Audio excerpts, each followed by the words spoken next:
Je vous conseille que quand vous achetez des nouveaux produits, la première chose à faire, c'est de vérifier la dureté du produit, d'accord? C'est très important de savoir si c'est un produit qui va être rigide ou qui va être flexible. Alors, celui-ci, c'est le Flowy. Par exemple, on va prendre celui-là. Donc, comme vous pouvez le constater, je vous disais, c'est un gel qui a une viscosité plutôt haute. Donc, ce sont des gels qui sont thixotropes. C'est-à-dire qu'ils vont surtout bouger quand vous les travaillez. Quand vous ne les travaillez pas, ils vont arrêter de bouger. D'accord? Et je vais vous montrer comment on vérifie la rigidité du produit. Donc, on va venir prendre une petite quantité de gel. D'accord? Avec ça, ça suffit. Et vous prenez tout simplement un papier de chablon ou un papier un peu plastifié. Et vous allez venir faire une petite languette. D'accord? Je vous conseille toujours de faire ça quand vous achetez des produits. C'est pour savoir ce que vous pouvez faire avec. D'accord? Et comme vous pouvez le voir ici où j'ai attrapé le produit, vous voyez, ça fait un petit peu le creux. Après, au fur et à mesure, le gel, il va comme venir dessus. Le creux ne va pas rester comme ça à l'infini. C'est-à-dire que c'est un gel qui bouge quand même un peu. Je ne sais pas si vous pouvez voir la texture. Ils sont quand même assez épais. D'accord? Mais ils se lissent assez bien quand on les travaille.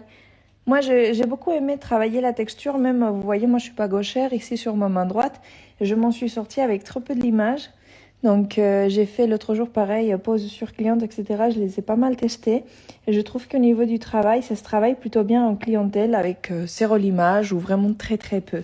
Donc, au niveau de rapidité de travail, c'est vraiment très bien. Moi, j'ai beaucoup apprécié la gamme. Donc, vous voyez, j'ai polymérisé ma languette pendant 60 secondes. Et puis, juste à l'aspect déjà de la languette, vous voyez, comme je la touche, regardez. Je commence à la tordre un petit peu. Je sens déjà que ça oppose pas mal de résistance, d'accord? Donc, ça, déjà, c'est un produit qui est relativement rigide. Maintenant, je vais essayer de le plier. Puis, effectivement, il se casse. Donc, je sais pas si vous voyez la finesse de cette languette. Mais effectivement, à la finesse de la languette, la dureté du produit... Vous voyez comment c'est assez rigide. Ça, c'est vraiment un produit que vous allez pouvoir utiliser donc pour plusieurs choses. Quand vous avez des gels rigides comme ça, c'est soit pour allonger, donc chablon, pop-it ou la méthode préférée que vous utilisez, soit vous allez pouvoir aussi renforcer des ongles naturellement longs avec ce genre de produit. Par exemple, ici, moi, c'est mon cas. Ici, ce sont mes ongles à moi qui sont en dessous et par au-dessus, je fais une construction avec ces produits-là. Comme ce sont des gels qui sont assez durs, vous pouvez vous permettre de faire ça sans avoir des problèmes de décollement ou des casses ou ce genre de choses, d'accord?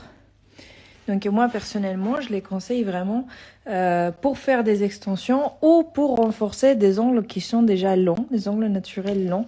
Ils fonctionnent vraiment très bien.